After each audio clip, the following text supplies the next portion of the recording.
Hello friends, एक बार फिर से आप सभी का स्वागत है जयपुर कोचिंग क्लासेस के ऑनलाइन प्लेटफॉर्म पे। तो आज अपने बात करेंगे जो पशु परिचर का सेकंड पार्ट है, ठीक है ना। आप सभी को पता है कि जो मेन मुख्य भूमिका रहेगी अपने पशु परिचर के पेपर में, तो वो रहेगी बी पार्ट की, क्योंकि ये 45 क्वेश्चंस का है, ठीक है ना। और यही आपको सिलेक्शन देने वाला जो मेन सब्जेक्ट रहेगा। तो इसको अपने 0 लेवल से अपने 100% तक करेंगे, ठीक है। जितना करवाएं आप, फिक्स नोट्स हैं वो धीरे धीरे आपको मैं स्क्रीनशॉट का टाइम देते रहूंगा और आप इसको नोट करते रहना। तो सबसे पहले अपने बेसिक से शुरू करते हैं, जिसमें कि पशुओं के वर्गीकरण के बारे में अपने जानकारी प्राप्त करेंगे। यानी कि आपने दोस्तों सुना है कई बार कि कुछ जुगाली करने वाले पशु होते हैं, कुछ बिना जुगाली करने वाले पशु होते हैं और कुछ आभासी जुगाली करने वाले पशु होते हैं। आखिर इनको विभाजित किस प्रकार किया गया, यानी जुगाली करने वाले हैं तो इसमें क्या खास बात है, बिना जुगाली करने वाले हैं तो इसमें क्या खास बात है। तो सबसे पहले अपने जो पढ़ेंगे वो पढ़ेंगे पशुओं का वर्गीकरण, ठीक है। तो पशुओं के वर्गीकरण की मैं बात करूं तो पशुओं का जो वर्गीकरण किया गया है वो किया गया है उसके आमाशय के आधार पर। किसके आधार पर? आमाशय। आमाशय को मैं स्टोमच भी कह सकता हूं, आमाशय को मैं पेट भी कह सकता हूं, ठीक है। तो पशुओं का वर्गीकरण आमाशय, आमाशय या स्टोमच के आधार पर। किसके आधार पर? आमाशय या स्टोमच के आधार पर। आमाशय कह सकता हूं, पेट कह सकता हूं या स्टोमच कह सकता हूं। यानी कि जो पशुओं का वर्गीकरण किया गया है आमाशय, स्टोमच या पेट के आधार पर किया गया है। अब अपने को यह भी पता होना चाहिए कि अगर पशुओं का वर्गीकरण पेट के आधार पर है तो पेट क्या चीज है, उसमें कौन कौन से भाग पाए जाते हैं और उनकी क्या क्या विशेषताएं होती है, ठीक है। तो सबसे पहले अपने को स्टोमच है या आमाशय है या पेट है ना, उसको पढ़ना पड़ेगा। और बेटा याद रखना, इसमें से 99% क्वेश्चन आने के चांसेस है, क्योंकि पीछे के कुछ एग्जाम्स देखें, यानी कि ये 10वीं लेवल की यानी 10वीं पास की वैकेंसी है। इससे ऊपर अगर बात करें तो एग्रीकल्चर में 12वीं पास पे जो राजस्थान में जेट जॉइंट एंट्रेंस टेस्ट संयुक्त प्रवेश परीक्षा का एग्जाम होता है, ठीक है, तो उसके लेवल का क्या रहेगा, पेपर रहेगा, ठीक है। तो अपने कोशिश ये करेंगे उसके लेवल का पढ़े और उससे थोड़ा डीप पढ़ेंगे ताकि आपका कोई भी क्वेश्चन मिस नहीं हो, ठीक है ना।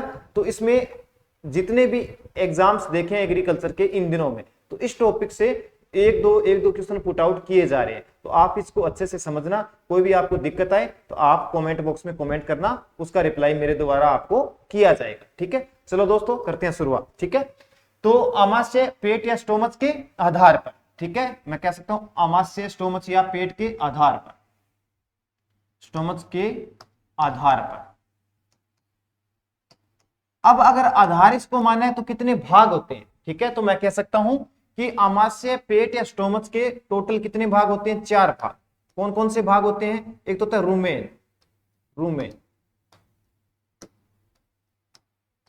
दूसरा भाग होता है रेटिकुलम, दूसरा भाग होता है रेटिकुलम। तीसरा भाग होता है ओमेजम।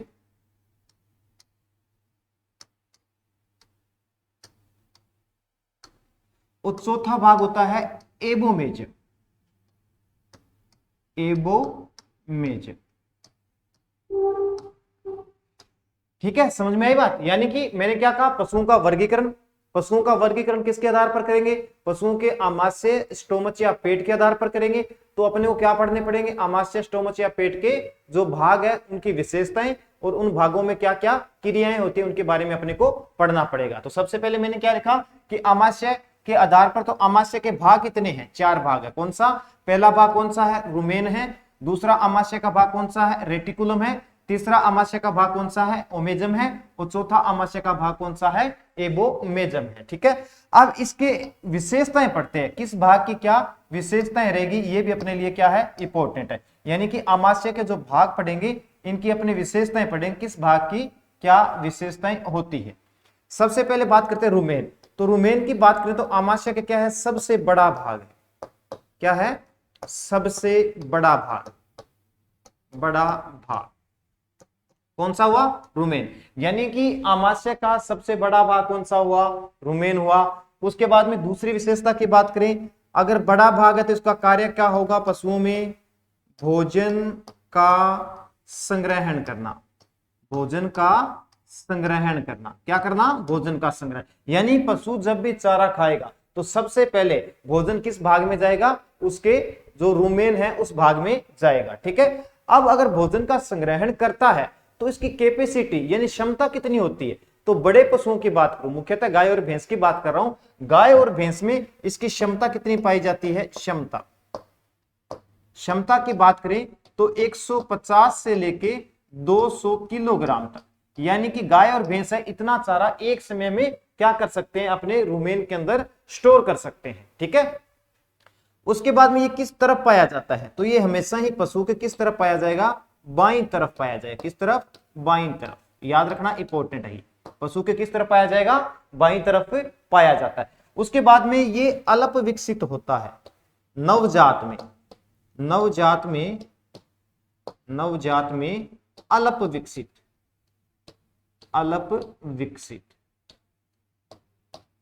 यानी कि नवजात के अंदर पूर्णतः विकसित नहीं होता। कैसे नहीं होता? आपने एक चीज देखी है कि जैसे ही गाय और भैंस या भेड़ बकरी जो भी पशु है उन्होंने बच्चा दिया, तो जैसे ही बच्चा देने के बाद तुरंत अपने उसको चारा या पानी वगैरह ऐसा कुछ थोड़ी खिलाते हैं, चारा वारा नहीं खिलाते कभी। ठीक है ना। उसको क्या करते हैं? अपने सबसे पहले खीस पिलाते हैं। ठीक है ना। जो मां का दूध होता है उसको खीस कहते हैं। 4-5 दिन तक जो अपने स्त्राव प्राप्त करते हैं तो सबसे पहले क्या किया जाता है? वो पिलाया जाता है। क्यों? क्योंकि ये जो नवजात है उसमें अल्प विकसित है, अनुपस्थित नहीं होता। उपस्थित तो होता है लेकिन पूर्णतः विकसित नहीं होता है। और लगभग मान के चलो 2 से 2.5 महीने के आसपास ये पूर्णतः विकसित नवजात में नहीं होता है। लेकिन कुछ जो नवजात है उसमें अपने महीने 1.5 महीने बाद में क्या है? ज्यादा चारा खिलाने की अपने प्रैक्टिस करवाते रहते हैं या उसको चारा खिलाते हैं, तो उनमें ये धीरे धीरे क्या जल्दी डेवलप हो जाता है। तो नवजात में क्या होगा? अल्प विकसित होगा। कब तक? लगभग 2-2.5 महीने या 3 महीने के आसपास तक पूर्णतः विकसित नहीं हो पाता। ठीक है। उसके बाद में बात करते हैं, इसमें 2 लाख से अधिक बैक्टीरिया पाए जाते हैं। 2 लाख से अधिक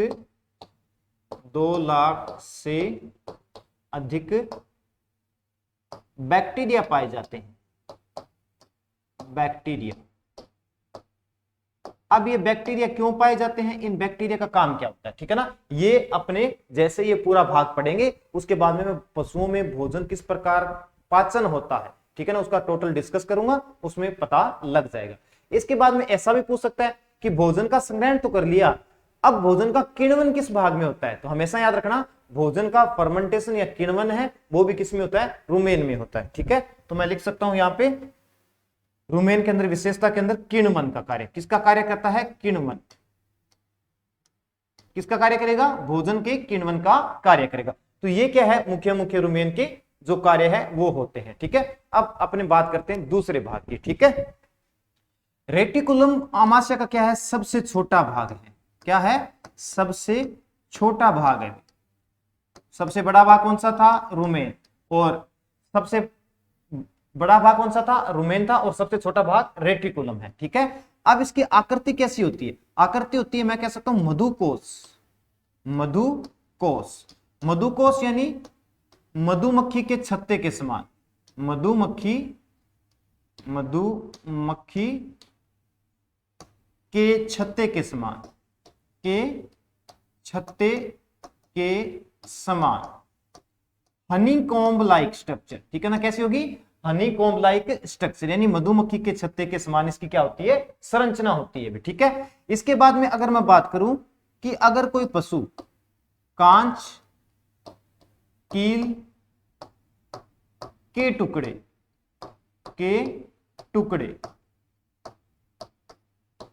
रोकने का कार्य, यानी मान लो कोई पशु है, चारे के अंदर किसी प्रकार का कांच का, कील का या कोई ऐसा अखाद्य पदार्थ जिसका पाचन पशु शरीर में नहीं हो सकता, तो उस पदार्थ को रोकने का कार्य कौन सा करेगा? रेटिकुलम करेगा। क्यों? इसकी संरचना आड़ी टेढ़ी रहती है। किस प्रकार की? मधुमक्खी के छत्ते के समान होती है। ठीक है ना। तो इसकी मुख्य विशेषताएं ये दो ही है। अब बात करते हैं ओमेजम की। ओमेजम की बात करें तो एस शब्द से याद रखना, ऐसे अवशोषण करता है। क्या करता है? अवशोषण करता है। अवशोषण किस चीज का करेगा? 2 चीजों का अवशोषण करेगा। एक तो करेगा जल का। किसका करेगा, जल का। तो दूसरा किसका करेगा, sodium bicarbonate, sodium bicarbonate, carbonate. इन दो चीजों को क्या करेगा, अवशोषण कर लेगा, ठीक है ना। और मुख्य विशेषता याद रखना जो सबसे ज्यादा इंपॉर्टेंट है, अनुपस्थित। अनुपस्थित, अनुपस्थित होता है किसमें, ऊंट में, और एक विदेशी जानवर है, पशु है, लामा। दोनों में क्या पाया जाता है, अनुपस्थित होते हैं, यानी उनके अंदर ये उपस्थित नहीं होता है। मोस्ट इंपोर्टेंट क्वेश्चन है, बार बार एग्जाम्स में आया हुआ है, ठीक है ना। सुपरवाइजर हो, चाहे आपका जेट का एग्जाम हो, चाहे आईसीएआर का हो, ये क्वेश्चन बहुत बार पूछा हुआ है कि ऊंट के पेट में कौन सा भाग नहीं पाया जाता, वो ओमेजम होता है जो नहीं पाया जाता, ठीक है ना। तो ये मुख्यतः इसके दो ही कार्य होते हैं। अब बात करते हैं एबोमेजम। एबोमेजम को सत्य अमाशय कहते हैं, सत्य अमाशय यानी ट्रू स्टोमच। सत्य अमाशय या ट्रू स्टोमच किसको कहते हैं, एबोमेजम को कहते हैं। क्यों कहते हैं वो आगे डिस्कस करेंगे। उसके बाद में बात करें तो इसमें निर्माण होता है एक तो HCl का, HCl यानी हाइड्रोक्लोरिक अम्ल, तेजाब, वह एंजाइम्स का, वह एंजाइम किसका निर्माण होता है, HCl का, और एंजाइम का क्या होता है, निर्माण होता है, ठीक है। थोड़ा सा ओमेजम की बात करें, इसकी आकृति है ना किताब की तरह, खुली किताब की तरह मानी जाती है, किताब। ये बहुत ज्यादा डीप क्वेश्चन है, इतना नहीं पूछेगा आपसे, लेकिन बेसिकली थोड़ा सा बता दिया है मैंने, ठीक है। तो ये अपने अमाशय के 4 भाग थे, इनकी विशेषताएं मैंने बता दी है। थोड़ा सा एक बार रिपीट करते हैं, उसके बाद में आगे बढ़ेंगे, ठीक है। जैसे सबसे पहले मैंने कहा कि पशुओं का क्या वर्गीकरण, पशुओं का क्या वर्गीकरण, किसके आधार पर, आमाशय के आधार पर। किसके आधार पर किया है, आमाशय, स्टोमच या पेट के आधार पर पशुओं का वर्गीकरण किया गया।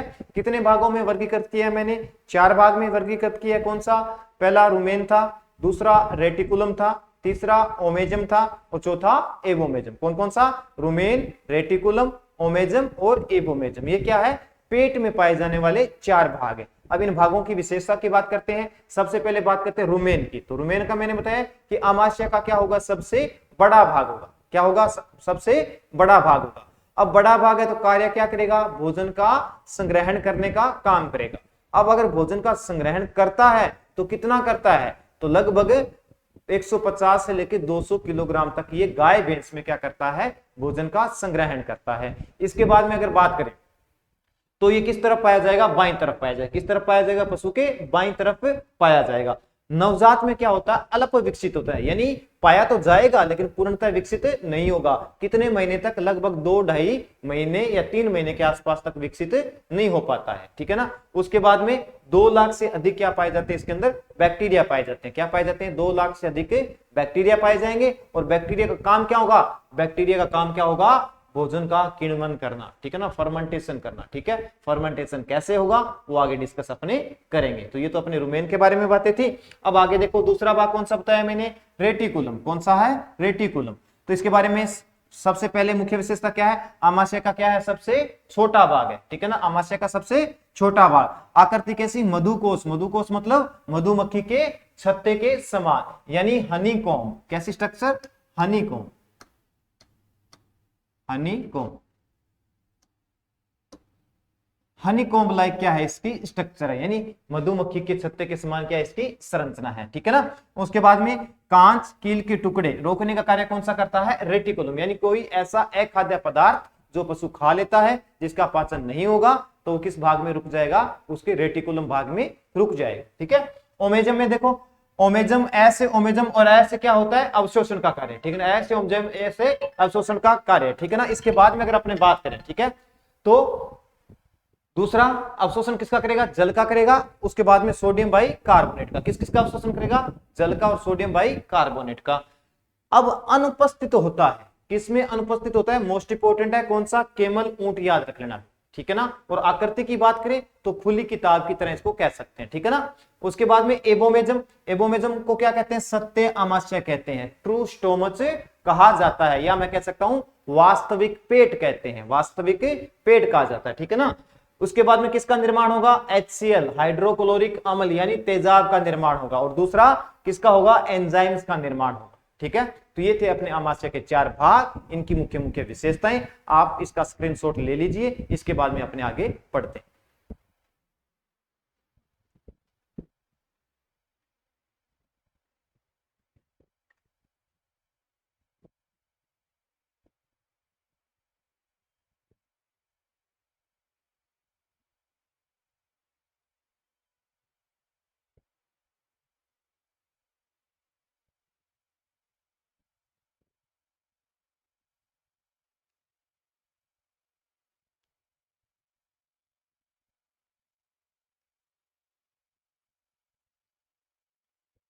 ठीक है दोस्तों, स्क्रीनशॉट आपने ले लिया, आप इसके अच्छे से आराम से नोट से बना लीजिए। ठीक है, देखो पशु परिचर की जो भर्ती है, ज्यादा टेंशन लेने की बिल्कुल भी आपको आवश्यकता नहीं। जिस लेवल से पढ़ाया जाएगा मेरे द्वारा, मेरी कोशिश है 100% 45 के 45 क्वेश्चन आपको इसके अंदर मिले। हम YouTube पे खूब सारे चैनल्स देखते हैं, कितना खूब सारा कचरा करवा रहे हैं, कुछ गलत करवा रहे हैं, उनसे कोई मतलब मत रखना। जितना मैं करवा रहा हूं मेरे पे विश्वास कीजिएगा, कोई भी आपको मिस्टेक कहीं से भी नहीं मिलेगी और अच्छा सा अच्छा मैटर आपको करवाया जाएगा। ठीक है ना, फिर भी कोई आपको डाउट्स लगे तो आप बिल्कुल मेरे को कमेंट करके बताइएगा, उसका रिप्लाई मैं आपको बिल्कुल दूंगा। ठीक है, इसमें कोई भी दिक्कत हो तो आप मेरे से बाद में पूछ सकते हो। ठीक है, चलो अब अपने बात करते हैं पशुओं का वर्गीकरण मुख्यतः करेंगे क्यों। ठीक है ना, यानी कि सबसे पहले अपने आमाशय के भाग पढ़ लिए, तो मैं कह सकता हूं पशुओं का वर्गीकरण आमाशय के आधार पर।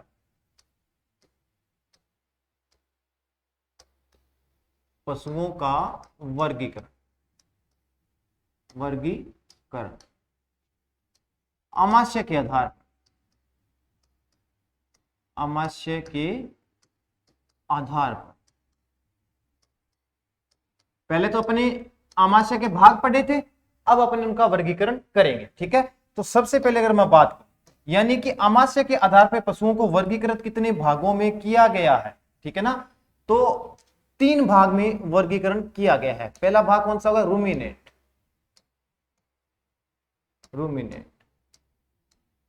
रूमिनेंट को हिंदी में रोमांथी कहते हैं, रोमांथी, या फिर इसको कहते हैं जुगाली करने वाले। क्या कहते हैं, जुगाली करने वाले, जुगाली करने वाले।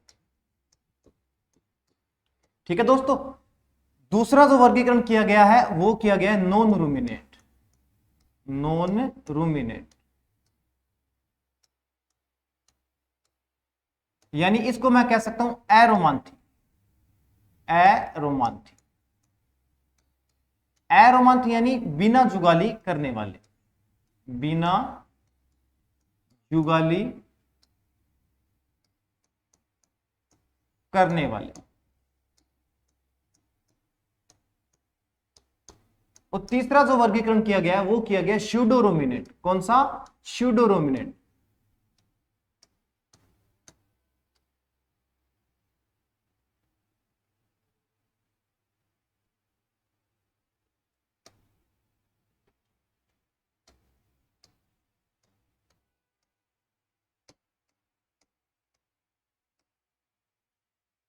जिसको कहते हैं आभासी रोमांथी, आभासी रोमांथी।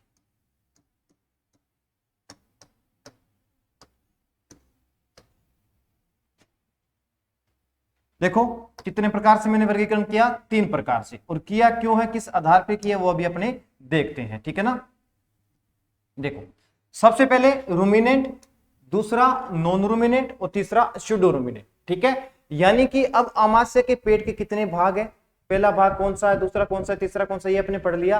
अब उन्हीं विशेषताओं के आधार पर क्या करेंगे, इनका वर्गीकरण अपने कर लेते हैं। तो सबसे पहले अगर मैं बात करता हूं कि जिसमें आमाशय के चारों भाग क्या होंगे, उपस्थित होंगे, जिसमें आमाशय के चारों भाग क्या होंगे, उपस्थित होंगे, वो कौन से होंगे, आपके रूमिनेंट होंगे। ठीक है ना, जिसमें आमाशय का एक भाग क्या होगा, उपस्थित होगा, एक भाग क्या होगा, उपस्थित होगा, वो कौन से होंगे, नॉन रूमिनेंट होंगे। ठीक है ना, अब जिसमें, अब इसमें एक भाग तो उपस्थित है, तो अनुपस्थित कितने हैं फिर, अनुपस्थित अनुपस्थित कितने हुए? अनुपस्थित हुए 3। टोटल कितने बताए थे मैंने? 4। अनुपस्थित कितने? 3। ठीक है ना। अब जिसमें अमास्य के 3 भाग क्या है? उपस्थित है। 3 भाग उपस्थित हैं, तो वो कौन से होंगे? Pseudo ruminant. अब इसमें अनुपस्थित भाग कौन सा है? अनुपस्थित। तो अनुपस्थित भाग कौन सा हुआ? कौन सा है? ओमेजम है। ओमेजम। ठीक है ना। और इसमें अगर एक भाग उपस्थित है तो वो भाग उपस्थित है कौन सा? वो भाग उपस्थित कौन सा है? एबोमेजम है। कौन सा? एबोमेजम है। ठीक है ना। अब इसमें कितने अनुपस्थित हुए? 3। तो मतलब कौन कौन से अनुपस्थित है इसमें? इसमें रूमेन भी नहीं है, रेटिकुलम भी नहीं है, और कौन सा नहीं है? ओमेजम भी नहीं है। एक ही भाग है, एबोमेजम। इसमें 3 भाग उपस्थित है। कौन कौन से उपस्थित है? रूमेन भी है, रेटिकुलम भी है, और एबोमेजम भी है। कौन सा नहीं है? कौन सा नहीं है? ओमेजम नहीं है। और इसके अंदर क्या है? चारों भाग उपस्थित है। रूमेन भी है, रेटिकुलम भी है, ओमेजम भी है, और एबोमेजम भी है। यहां तक हो गया मेरे हिसाब से, आपको सभी को समझ में आ गए। ठीक है ना। अब अपने बात करते हैं कि सर इनमें कौन कौन से एनिमल्स आते हैं। ठीक है ना। एनिमल्स की बात करें तो बोविडी कुल वाले, मुख्यतः बोविडी कुल वाले जो एनिमल्स है, और बोविडी कुल किन किन का है? सभी को पता है आपको, जो अपने घरों में मुख्यतः पालते हैं। कौन कौन से? गाय, भैंस, भेड़, बकरी। चारों किस परिवार से है? एक ही परिवार से है। कुल परिवार समझते हो ना, तो एक ही परिवार है। कौन सा? बोविडी। ठीक है। तो मैं लिख रहा हूं एग्जाम्पल। सबसे पहले मैं बात करता हूं कि रूमिनेंट्स में कौन कौन से एग्जाम्पल अपने आते हैं। ठीक है। रूमिनेंट्स में तो इसमें एग्जाम्पल आएंगे गाय, भैंस, भेड़, बकरी।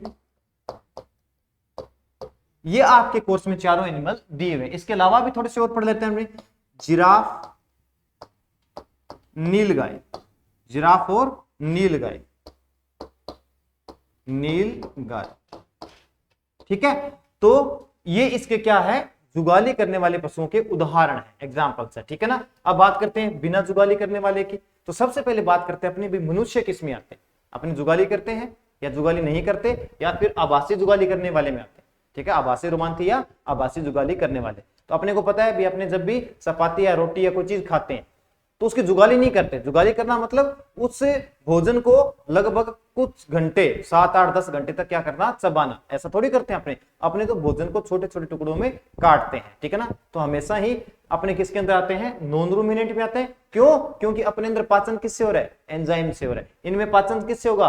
बैक्टीरिया से होगा। इनमें भी पाचन किससे होगा? इनमें भी बैक्टीरिया, प्रोटोजोआ द्वारा क्या होता है? पाचन होता है। लेकिन मनुष्य में किससे होता है? हमेशा ही एंजाइम द्वारा होता है। क्योंकि अपने शरीर में अगर बैक्टीरिया, प्रोटोजोआ हो तो क्या हो जाएंगे? अपने बीमार हो जाएंगे ना, रोग लग जाएंगे अपने को। ठीक है। तो हमेशा याद रखना, इसमें जो एग्जाम्पल है, उदाहरण है। तो सबसे पहले मैं बात करता हूं मनुष्य की। उसके बाद में याद रखना बिल्ली। उसके बाद में डॉग, कुत्ता, गिंडक। उसके बाद में बात करते हैं अपने पिग, सुअर की।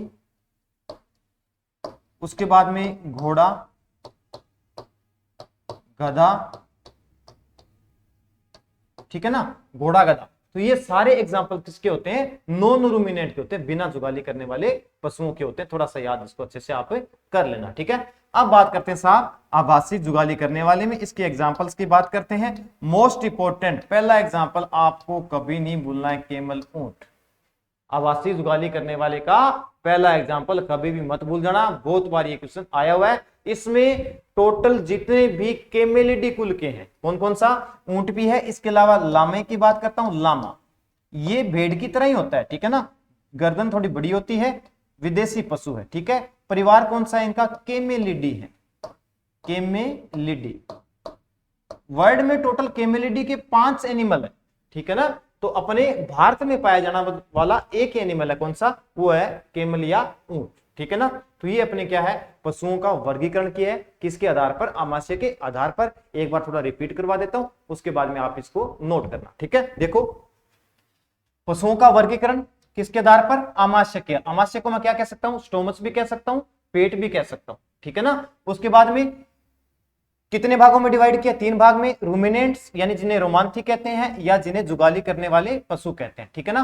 दूसरा कौन सा था? नॉन रूमिनेंट, जिसे क्या कह सकता हूं मैं? अरोमांथी, ठीक है ना, या बिना जुगाली करने वाले पशु, ठीक है। इसके बाद मैं कह सकता हूं सूडो रूमिनेंट, ठीक है ना, इसको मैं आभासी रोमांथी भी कह सकता हूं, ठीक है। अब वर्गीकरण क्यों किया, ठीक है ना, मैंने क्या कहा कि जिसमें आमाशय के चारों भाग क्या है? उपस्थित है, वो कौन से होंगे? रूमिनेंट यानी जुगाली करने वाले होंगे। इसमें कौन कौन से भाग हैं? रूमेन भी है, रेटिकुलम भी है, ओमेजम भी है, एबोमेजम भी उपस्थित है, ठीक है ना। उसके बाद में एग्जाम्पल की बात करें तो बोविडी फैमिली के 4 एनिमल जो आपके कोर्स में गाय, भैंस, भेड़ और बकरी, ठीक है ना। उसके अलावा नीलगाय, जिराफ, ठीक है। उसके बाद में नॉन रूमिनेंट की बात करता हूं, जिसमें आमाशय का एक ही भाग उपस्थित है और वो भाग है कौन सा? ओनली फॉर एबोमेजम, ठीक है। तो एब्सेंट कितने हुए? 3। कौन कौन सा? रूमेन नहीं है, रेटिकुलम नहीं है, इसके अलावा ओमेजम भी इसमें नहीं है। एग्जाम्पल की बात करें तो खुद मनुष्य, इसके बाद में जो आपका गधा, घोड़ा, खच्चर वगैरह, ठीक है ना, सुअर हो गया, बिल्ली, कैट, जो भी, ठीक है ना, गिंडक कुत्ता जो भी है, ठीक है। उसके बाद में बात करते हैं अपने आभासी जुगाली करने वाले की, जिसमें आमाशय कितने भाग होते हैं? 3 भाग होते हैं, ठीक है। तो एब्सेंट कौन सा हुआ? एब्सेंट हुआ omasum. Most and most important है, भूलना मत ये क्वेश्चन, ठीक है ना, बहुत बार एग्जाम्स में आया हुआ है, ठीक है। तो एग्जाम्पल कौन से? ऊंट और लामा, ठीक है, यहां तक आपने पढ़ा होगा। इसके अलावा मैं थोड़ा सा एक आपको बता दूं, वैसे तो जैसे ही अपनी टेस्ट सीरीज शुरू करेंगे, क्वेश्चन सोल्व करना अपने शुरू करेंगे जब ऑनलाइन क्लासेज में, उसमें आपका अच्छे से तैयारी और हो जाएगी, लेकिन फिर भी थोड़ा सा बता देता हूं कि इन क्वेश्चन को थोड़ा वो घुमा सकता है, ठीक है ना। एग्जामिनर अगर यही क्वेश्चन बनाता है यहां से, जैसे मैंने आमाशय के क्या बोल दिए? भाग बोल दिए, तो भाग को वो क्या कह सकता है? कोष्टक भी कह सकता है। जैसे उसने बोल दिया कोष्टक, कोष्टक यानी कि जो अपने रोमांथी पशु है, जुगाली करने वाले पशु है, उसमें कितने कोष्टक होते हैं? तो कोष्टक मतलब भाग हो गए, 4 हो गए ना, ठीक है। तो ये आमाशय को नाम भी दे सकता है। कैसे? जैसे मान लो एग्जांपल लेते हैं थोड़ा सा, इसको बोल दिया इसने रूमेन को प्रथम आमाशय, प्रथम आमाशय या पेट। इसको क्या कह सकता है वो? द्वितीय आमाशय, द्वितीय आमाशय। इसको क्या सकता है वो? तृतीय आमाशय, तृतीय आमाशय। इसको क्या कह सकता है वो? चतुर्थ आमाशय, चतुर्थ। तो ऐसे बेटा वो थोड़ा बहुत क्वेश्चन घुमा के दे सकता है, लेकिन टेंशन मत लो, जैसे टॉपिक होंगे टॉपिक वाइज आपकी जो टेस्ट सीरीज है वो हमारे द्वारा आपको करवाई जाएगी, जिसमें आपको इंपॉर्टेंट पीछे के एग्जाम्स में आए हुए, इसके अलावा जो भविष्य में आने के चांसेस हैं, अच्छे क्वेश्चंस हैं आपके लेवल के, आपके एग्जाम के लेवल के, वो टोटल आपको करवाए जाएंगे, ठीक है ना। चलो वापस आते हैं उसी टॉपिक पे। तो सबसे पहले आप इसका एक बार स्क्रीनशॉट ले लो, उसके बाद में अपने आगे पढ़ेंगे।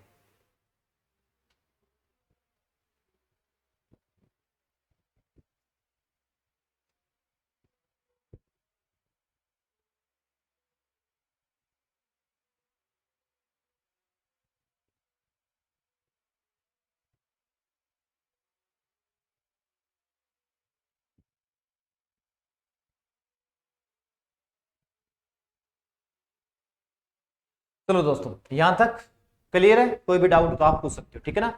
अगर मैं ये पूछ लूं भाई गाय है या भेड़ है, कोई सा एग्जांपल लो, गाय, भैंस, भेड़, ठीक है ना, ये शाकाहारी जुगाली करने वाले हैं या मांसाहारी जुगाली करने वाले? अगर मैंने पूछ लिया भाई इनमें से कौन से ऐसे पशु हैं जो शाकाहारी जुगाली करने वाले हैं और मांसाहारी जुगाली करने वाले हैं, तो आंसर दे सकते हो? डाउट होगा? चलो देखो बताता हूं थोड़ा, ठीक है ना। याद रखना हमेशा ही, शाकाहारी जुगाली करने वाले पशु, शाकाहारी मतलब, शाकाहारी मतलब जो मांस का सेवन न करे, शाकाहारी जुगाली करने वाले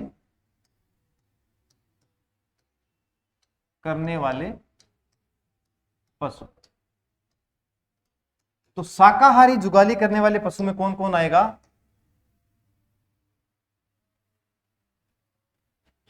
गाय, भैंस, भेड़, बकरी। मुख्यतः ये 4 जो है वो शुद्ध शाकाहारी जुगाली करने वाले पशु माने जाते हैं। जैसे मैंने पूछ लिया कि बिना जुगाली करने वाले मांसाहारी पशु कौन से हैं, ठीक है ना, कौन सा, बिना जुगाली करने वाले मांसाहारी पशु, बिना जुगाली करने वाले मांसाहारी पशु, मांसाहारी पशु। तो ये दो एग्जांपल याद रखना, इंपॉर्टेंट है, ठीक है ना, इसके दो एग्जांपल आप याद रखना। कौन कौन से हैं, एक तो आपका रहता है कुत्ता, मोस्ट इंपॉर्टेंट है, याद रखना। उसके बाद में पिग, सुअर, और लास्ट बिल्ली। ये क्या है, बिना जुगाली करने वाले मांसाहारी पशु माने जाते हैं, ठीक है ना। इससे डीप क्वेश्चन मेरे हिसाब से तो आ नहीं सकता, और पेपर बनाने वाले पे डिपेंड है, ठीक है ना। ये काफी डीप क्वेश्चन है, ठीक है। तो यहां तक मेरे हिसाब से आपको समझ में आ गया होगा। इसके बाद में आपको थोड़ा डायग्राम बताता हूं कि कहां पे रुमेन होता है, ठीक है, कहां पे रेटिकुलम क्या कार्य है, वो थोड़ा सा अपने डिस्कस करते हैं, ठीक है। एक बार इसका आप स्क्रीनशॉट ले लें।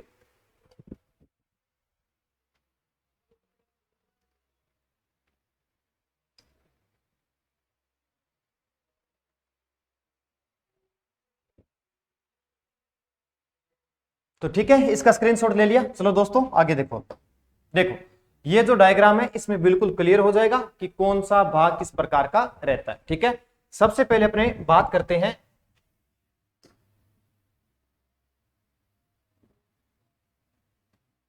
देखो इसमें एक तो दिया है सबसे पहले भाग रुमेन, कौन सा भाग दिया, रुमेन, देखो यहां पे लिखा है रुमेन।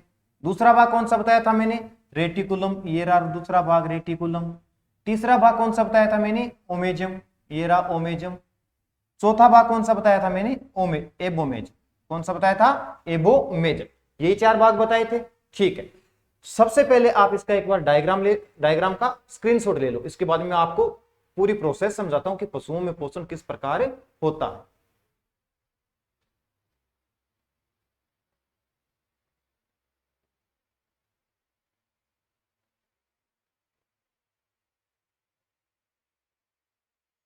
चलो देखो दोस्तों, ठीक है, एक बार कॉपियां बंद कर दो, थोड़ी सी प्रोसेस समझो। हालांकि क्वेश्चन पुट आउट नहीं होने चाहिए, फिर भी थोड़ा सा अपने अच्छे से पढ़ लेते हैं ताकि कोई डीप क्वेश्चन दे तो आपका वो आसानी से आप कर सको, ठीक है। जैसे मान लो कि आपने सबसे पहले क्या किया, पशुओं को चारा खिलाया, ठीक है ना, यानी कि चारा डाल दिया, यानी कि लगभग 15 से 20 किलो चारा आपने पशु को डाल दिया। अब आप घरों में एक चीज देखते हो कि जैसे आपने पशु को चारा डाला, वो 15-20 मिनट क्या करेगा, उस चारे को खाकर, पूरे चारे को खा लेता ना। अब पूरा चारा पाचन तो कर नहीं सकता, तो वो क्या करता है, सबसे पहले उस चारे को रुमेन के अंदर क्या कर लेगा, स्टोर कर लेगा। कौन से भाग में, देखो ये रहा रुमेन, देखो सबसे बड़ा भाग है ये, देखो टोटल रुमेन है ये, ठीक है ना। तो इस भाग में क्या कर लिया इसने, चारे का स्टोर कर लिया, ठीक है। और ये रुमेन किस तरफ पाया जाता है, मैंने अभी बताया था, पशु किस तरफ पाया जाएगा, बाईं तरफ पाया जाएगा। किस तरफ पाया जाएगा, बाईं तरफ पाया जाएगा, ठीक है। जैसे आपने एक रोग सुना होगा जिसे कहते हैं ब्लोट या आफरा, ठीक है ना, कहते हो ना पशु में आफरा आ गया या गैस बन गई, ठीक है ना। वो क्यों बनती है, देखो उसका कारण क्या होता है, जो ब्लोट या आफरा रोग है, आफरा,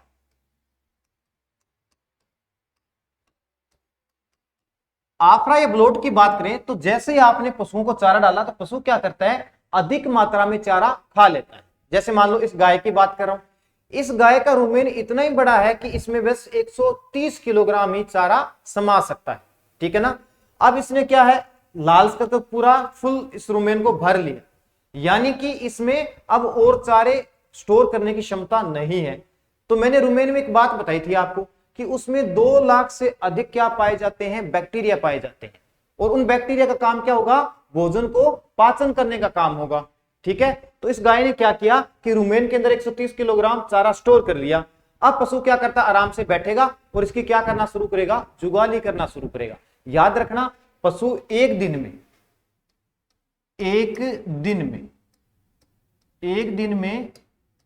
8 से 10 घंटे 8 से 10 घंटे जुगाली करता है, ठीक है ना। पशु एक दिन में 8 से 10 घंटे जुगाली करता है। और यह भी याद रखना कि जुगाली करते समय मेथेन गैस CH4, मेथेन, कौन से गैस, मेथेन, मेथेन गैस का क्या होगा, निष्कासन, मीथेन गैस का निष्कासन होगा, निष्कासन, ठीक है ना।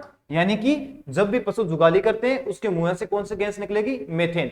अगर लार की बात करूं, लार, तो एक दिन में गाय भैंस के मुंह से लार 150 से लेके 200 लीटर, 200 लीटर प्रतिदिन, प्रतिदिन लार का क्या होता है, निर्माण होता है। अब आप कहोगे सर इतना बड़ा तो रूमेन ही नहीं है, इसको स्टोर कहां पे करेंगे। आपको पता होना चाहिए कि अपने पशुओं को मोस्टली सूखा चारा खिलाते हैं। अब सूखे चारे को नरम करने के लिए, मुलायम करने के लिए, स्कूलेंट करने के लिए, ठीक है ना, किसकी सहायता लेनी पड़ेगी, लार की। तो पशु के मुंह में जो लार ग्रंथियां पाई जाती है और उन लार ग्रंथियों से क्या होगा, सतरावण होता है लार का, ठीक है। तो उसको क्या करती है, वो मुलायम बनाती है, तब वो क्या करते हैं, उसका जुगाली करना आसानी से शुरू करते हैं, ठीक है। चलो देखो, तो मैंने कहा कि इसकी क्षमता इसको 130 किलोग्राम थी, इसने 130 किलोग्राम क्या कर लिया, चारा खा लिया। अब जैसे चारा खाया पशु बैठ गया, अब क्या करेगा, पेट से यानी रुमेन से उस चारे की वो छोटी छोटी जो क्रिकेट की बॉल होती है ना, उस प्रकार उस चारे को गोल गोल अपने पेट में बनाएगा। वापस चारा कहां पे लेके आएगा, अपने मुंह के अंदर लेके आएगा, और मुंह में लेने आने के बाद उसकी क्या करेगा, वो जुगाली करना शुरू कर देगा, रूमेंटिंग करना शुरू कर देगा। अब जैसे रूमेंटिंग करना शुरू किया तो चारा बारी को वापस कहां पे भेजेगा, पेट में भेजेगा, और उस पेट से दोबारा क्या कर लेगा, उसी प्रकार वो गोल बोल के रूप में चारा अपने मुंह में ले आएगा। अब फुल चारे से पेट भरा हुआ है तो 2 लाख से अधिक बैक्टीरिया पाए जाते हैं। जितना ज्यादा चारा खाएगा उतने ज्यादा बैक्टीरिया उस पर क्या करेंगे, अटैक करेंगे, किस पे, चारे पे। अब बैक्टीरिया मान लो 5-6 लाख की संख्या में हो गए, तो बैक्टीरिया क्या करेंगे, श्वसन करेंगे। श्वसन करेंगे तो कौन से गैस छोड़ेंगे, CO2 गैस छोड़ेंगे, और CO2 गैस भरेगी कहां पे, बैक्टीरिया है कहां पे, बैक्टीरिया कहां पे है, रूमेन में है। तो उसमें गैस भर गई ना, एक तो चारा है, ऊपर से गैस और भर गई, इसलिए इस रोग को क्या कहते हैं, आफरा रोग कहते हैं, ठीक है ना। तो रूमेन में क्या करना, गैस का भर जाना, किसका, गैस का। और गैस का भरना किसकी वजह से, बैक्टीरिया, कौन सी गैस, CO2 मुख्यतः उसमें भरी जाती है। अब अपने क्या करते हैं कि कुछ एक देसी नुस्खे भी अपनाते हैं, तारपिन का या रंडी का कुछ अलग अलग तेल वेल पिलाते रहते हैं, ठीक है ना। लेकिन अपने डॉक्टर से अगर पूछते हैं, ठीक है, तो डॉक्टर उसमें एक सिरिंज लगाता है जिससे क्या गैस बाहर निकलती है, ठीक है ना। उस सिरिंज का नाम आप याद रखना, या निडल, ठीक है ना। उस सिरिंज का नाम होता है ट्रोकार केनुला। यानी कि आफरा जो रोग है उसमें गैस निकालने का काम कौन सी सिरिंज करती है, ट्रोकार केनुला। कौन सी, ट्रोकार केनुला जो गैस है ना, ये काम में लेते हैं, ठीक है। ये किस तरफ लगाएंगे, पशु के बाईं तरफ लगाएंगे साहब, किस तरफ, बाईं तरफ। क्यों लगाएंगे बाईं तरफ, क्योंकि रूमेन किस तरफ है, बाईं तरफ है, और बाईं तरफ में भी किसले हिस्से पर, पिछले हिस्से पर, पिछले हिस्से पर, हिस्से पर। यानी पशु का जो पीछे वाला हिस्सा है, बायां हिस्सा है, वहां पर ये जो मार्कर है, ठीक है ना, इस प्रकार की निडल होती है, सिरिंज होती है, उसको उसके पेट में लगाया जाता है, जिससे क्या वो गैस से बाहर निकलती है। मेरे हिसाब से यहां तक आपको समझ में आ गया होगा कि कैसे बैक्टीरिया ने क्या किया, श्वसन किया, और कैसे गैस से भरी गई। अब आगे चलते हैं। जैसे मान लो पशु ने भोजन को बारीक किया, रूमेन में स्टोर कर दिया, ठीक है ना। अब उस बारीक भोजन को कौन खा गया, बैक्टीरिया खा गया। बैक्टीरिया भोजन खाने के बाद में कहां जाएगा, बैक्टीरिया भोजन को खाने के बाद में वहां से निकलेगा और वो कहां पे आ जाएगा, रूमेन से आ जाएगा 2 नंबर भाग, रेटिकुलम में। बैक्टीरिया कहां पे आ गए, यहां पे, कौन से भाग में, बैक्टीरिया आ गए रेटिकुलम। रेटिकुलम में कोई भी प्रोसेस नहीं होती। रेटिकुलम में अगर कील कांच है तो वो रख लेगा, उसके अलावा ये जो बैक्टीरिया है ना, ये डायरेक्ट कहां पे चले जाते हैं, इस ओमेजम में चले जाएंगे। बैक्टीरिया कहां पे गए, ओमेजम में, बैक्टीरिया, ठीक है ना। अब बैक्टीरिया जिसके पास भोजन है ये ओमेजम में चले गए। ओमेजम क्या करेगा, ओमेजम एक काम करेगा, किसका, अवशोषण का काम करेगा। किसका अवशोषण करेगा, पहले बताया था मैंने, एक तो किसका, जल का करेगा, दूसरा सोडियम बाइकार्बोनेट का। इन 2 चीज अपने पास रख लेगा ओमेजम, और बैक्टीरिया को फ्री कर देगा। फिर बैक्टीरिया कहां चले जाएंगे, बैक्टीरिया साहब वापिस चले जाएंगे एबोमेजम में चले जाएंगे। कौन से भाग, ये देखो चौथा जो भाग मैंने बताया ना, एबोमेजम, यानी कि ये जो भाग है, ठीक है। यहां पे जो बैक्टीरिया आ गए, अब जैसे यहां पे तो मैंने क्या कहा था, यहां पे एक तो HCl है, दूसरा क्या है, एंजाइम है, पता है ना, एंजाइम। HCl यानी हाइड्रोक्लोरिक अम्ल, और तेजाब जिसे तेजाब कहते हैं। अब तेजाब का काम कैसा, जैसे ही बैक्टीरिया एबोमेजम में आते हैं तेजाब से क्या होते हैं, मर जाते हैं। अब आखिर बैक्टीरिया मारे क्यों गए, क्यों मारा, क्या रीजन हुआ है? जैसे सुना ना आपने कटप्पा को, जैसे कटप्पा ने बाहुबली को क्यों मारा, तो वैसे ही HCl ने बैक्टीरिया को क्यों मारा, क्या रीजन था, रीजन था क्यों, क्योंकि जैसे मान लो आपने पशु को चारा डाला, पशु ने क्या किया, रूमेन में स्टोर कर लिया, रूमेन में स्टोर तो कर लिया, जैसे उसने बारी किया भोजन को तो कौन खा गया, बैक्टीरिया खा गया। पशु को ऊर्जा मिली क्या, यहां तक पशु को ऊर्जा नहीं मिली। बैक्टीरिया भोजन खा के कहां पे चले गए, कहां पे, रेटिकुलम में, रेटिकुलम से कहां पे आ गए, ओमेजम में, वहां भी ऊर्जा नहीं मिली। ओमेजम से कहां पे आ गए, एबोमेजम में आ गए। यहां पे मारना जरूरी था, ठीक है ना। तो जैसे ये बैक्टीरिया को मारता है तेजाब, उसके बाद में कौन से काम करेंगे, इन पे एंजाइम्स काम करेंगे, और एंजाइम क्या करेंगे, कार्बोहाइड्रेट प्रोटीन है उसको किस में कन्वर्ट कर देंगे, ऊर्जा में। और जो ऊर्जा है वो ऊर्जा कहां पे जाएगी, पशु के रक्त में जाएगी।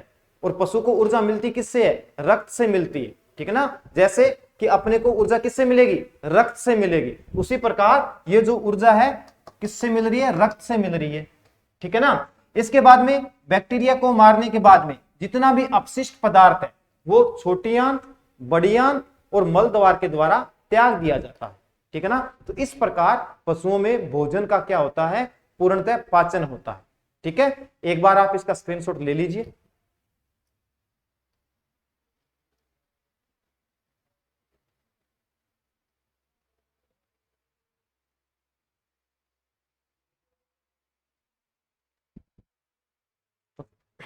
ठीक है फ्रेंड्स, स्क्रीनशॉट ले लिया आपने। देखो एक तो ये 2-3 क्वेश्चन याद रखना कि जो आफ्रा या ब्लो डिजीज है उसमें कौन सी निडल काम में लेते हैं, ट्रोकार कैनुला। किस तरफ लगाते हैं, पशु के बाईं तरफ लगाते हैं। क्यों, रूमेन किस तरफ है, पशु के बाईं तरफ ही है, ठीक है ना। और बाईं तरफ भी किस हिस्से पर, पिछले हिस्से पर लगाना, ठीक है ना। बाएं हिस्सा तो बहुत बड़ा होता है, कहीं आप आगे लगाते जाओ, ऐसा नहीं करना है। ओनली फॉर ये जो पीछे वाला हिस्सा ना, इस प्रकार यहाँ पे, ठीक है। उसके बाद में ये एक दिन में पशु कितनी जुगाली करता है, 8 से 10 घंटे। और जुगाली करेगा तो कौन सी गैस रिलीज होगी, मेथेन गैस, ठीक है ना। उसके बाद में प्रतिदिन कितनी लार का स्त्रावण होता है, 150 से लेके 200 लीटर तक लार का स्त्रावण होता है। तो आज एनिमल का क्लासिफिकेशन पढ़ा, इसमें पोषण कैसे होता है वो पढ़ा। नेक्स्ट क्लास में अपने न्यू टॉपिक के साथ में डिस्कस करेंगे। कोई भी डाउट हो आपको तो आप कमेंट बॉक्स में कमेंट जरूर कीजिएगा। चैनल को लाइक करना, सब्सक्राइब करना। Thank you class.